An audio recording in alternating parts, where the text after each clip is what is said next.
Hi, my name is Leanne and this is my no-buy year. In this video, I will be talking about what a no-buy year is, the purpose of my no-buy year, why I'm doing it in 2020 and posting it on YouTube, and lastly, the rules of my no-buy year. So if you're interested, just keep watching. So what is a no-buy year? It is an entire year of not buying anything new. And why would I do that? I have three main reasons. The first reason is to save money. The second reason is to curate my wardrobe. And the third reason is to find peace. Saving money would be the most practical reason for doing this no-buy year. I have been a shopaholic since I was 18 years old. That was when blog shops started coming up on LiveJournal. So we had Love Bonito, The Scarlet Room, Her Velvet Vase, Maud Parade. And I would look forward to their new collections every week and buy at least like 2 or 3 new pieces. That added up to a lot. I remember at that time, I was working as a part-time parade performer at Universal Studios, and we would earn about $500 or $600 a month. That was a huge sum at that time, and if I had saved it for that 1.5 to 2 years, I would have such a huge sum of money. But no, I decided to spend it all on clothes, shoes, and going out. Yeah, and sadly, I have not cured myself of that shopping addiction since then. There are good periods, and then there will be spikes in spending. So this no-buy year is my attempt to reset my spending patterns, form a more healthy relationship with money, and to save a greater amount of money. The second reason is to curate my wardrobe. So as you can guess, I have an overflowing wardrobe. It used to be worse, but I think it's still pretty bad now. And so for this year, I do not want to buy anything new. I do not want to add on to what I have. Instead, I want to declutter and I want to streamline my wardrobe. My 20s were a time of experimentation, and so I was trying out new styles and seeing what looks good on me, what color looks good on me, and it was terrible. Now I think I have found my personal style. I'm not completely there yet, but I'm getting there.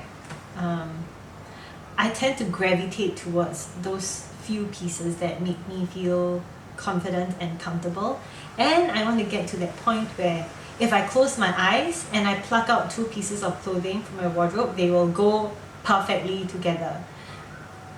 Yeah, so and I want to reduce my color palette as well, because I find myself being drawn to those few of my favorite colors that make me feel good and that I look good in.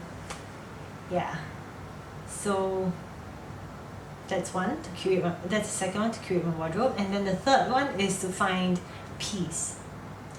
So I have done a no-buy year before, and it was a year that felt very heavy for me. There was a lot of shame and guilt. Someone who was very important to me made me feel like just because I didn't earn a lot of money, I didn't deserve good things. And for an entire year, I was just depriving myself of every single thing. So things like buying a cup of bubble tea would make me feel really guilty and disgusted with myself. Eyeing a pair of pants for 1 or 2 weeks and then buying it would make me feel really good because it's something that I would keep wearing again and again. but then shortly after I would just blame myself and feel a sense of failure. Yeah, that is not a good feeling to have when you are starting a no-buy year. So this year it feels a lot better. I feel like I'm the sort of person who I love seeing a well-organized and neat wardrobe. It's the same for my room and my living spaces. I want to come home to a safe haven. There's so much clutter, there's so much visual bombardment and so many demands out there. When I come home, I just want to relax in a room that makes me feel calm and open my wardrobe and not stress and spend all my brain power choosing what I want to wear. Just want everything to be very easy and peaceful. So that is important. Peace, it's my main theme for 2020. And then, yeah, so that brings us to why I'm doing this project in 2020 and why I'm posting it on YouTube. So 2020 is the start of a new decade, and I happen to be 30 years old, so it feels like a really good time to start this project. And as I've mentioned before, I have attempted a no-buy year, and I want to bring the lessons that I've learned into this year and, you know, set proper ground rules for myself to set myself up for success and to have a better no-buy year. Yeah. I think another reason is because I want to start a project and commit to it for 365 days. Yes, I tend to procrastinate and I tend to just end my projects halfway. So this is something that I'm so compelled to do. I've been reading books about minimalism and watching videos about people doing their no-buy year, their decluttering, and I get so excited that I feel like sharing it with all of you. Yeah. And I feel that it's my way of contributing something good. I mean, it's in no way as noble as Greta Thunberg, for example, but I think it's just my way of sharing my no-buy year and my journey into minimalism, and hopefully influencing some people out there to also do their own no-buy year and their own minimalism journey.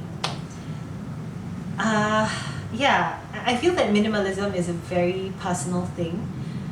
So for example, minimalism could be 30 pieces for someone who is very disciplined and very who wants to lead a simple life, or it could be 300 pieces in their wardrobe for someone like me who wants their options but still want to love every single piece and not be overwhelmed. Or it could be 3,000 for someone like Jamie Chua, who is like a rich AF and she can spend everything.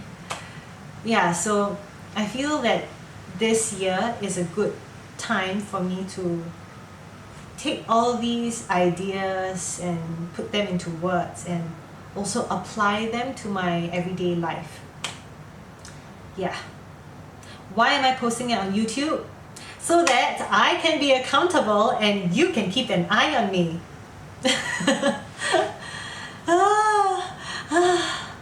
I think previously when I did my first no-buy year, 2 years back, it was just me fighting with my demons. When you have such entrenched habits in spending, it's hard to change immediately. And I feel that a game changer would be sharing this project with my friends and having a bigger audience to take a look, so that someone who watches would go like, oh, that's a really good idea. Hey, why not you try this? Hey, I really like your outfit, looks really nice. I think every little comment or like would definitely boost my confidence and give me like the motivation to go on and share it with everyone. But yeah, I mean, who will watch, right? So subscribe, yeah. Yeah, and then I will also be posting my daily outfits on Instagram, because the whole idea is that I want to work with what I already have, to be content with what I already have, so that I don't keep hankering after the next new piece and want to buy this and buy that, and oh my god. Yeah, so thank you for listening for the past 10-15 minutes. Let us get to the last section, which is the rules of the no-buy year. Number 1 rule: do not buy anything new. That doesn't mean that I cannot buy anything at all, but it does mean that I can only buy certain things. So number 1, it would be replacements. So if I finish using my shampoo, for example, I would be able to buy a new bottle of shampoo. But I gotta finish using all those little hotel-sized toiletries first and wipe them all out before I can buy a new bottle. The second thing I can buy would be gifts or gift cards, so or shopping credit. So these 3 things is on credit, or things that people give me, so it's fine. The third category would be on experiences. So this no-buy year mainly applies to material things and possessions, and mainly clothing and skincare and body care and makeup. But experiences like friends and family, food, fitness, all these 3 are very important to me, and I need to be able to buy healthy food for myself and buy healthy groceries for my family. I would also want to buy food and cook with a friend. And for fitness, oh my gosh, I mean, health is everything. If you don't have health, you have nothing. Yeah, so these 3 are really important, and I would still be able to spend on them guilt-free. And 4th category would be essentials. So things like medical needs or emergencies. And then the 5th category would be work-related things. So camera equipment, laptop, phone. My phone is shattered for about 6 months now, and I'm going to replace it very soon. My laptop is 7 years old, and I'm just waiting for it to die so that I can buy a new laptop. And this camera is like 4 or 5 years old, and it's working perfectly fine, but I do need to buy like tripods and things because I am a photography noob. Yeah. Oh, and I missed one more thing. I'm going to do a room makeover this year. This room has been the same for the past 20 years, and I think it is time for me to create my dream room. Yeah, so that means I will be buying wall paint, curtains, a new wardrobe. I'll be custom making a wardrobe, bed sheets, and photo frames and house plants. I will be keeping my bed and my desk because they're made of teak and they're very durable, but I will also be doing like some crafts and things so that I can change up the look of it. So this is my one indulgence for 2020, and I'm so excited, and I can't wait to share it with all of you. And so I hope that you would join me on this journey to figure out minimalism for myself, and also to go on this 2020 no-buy year. Please follow me on Instagram at theminimalist.sg, where I'm documenting my daily outfits. Please follow my YouTube channel, theminimalist.sg, where I will do weekly videos, hopefully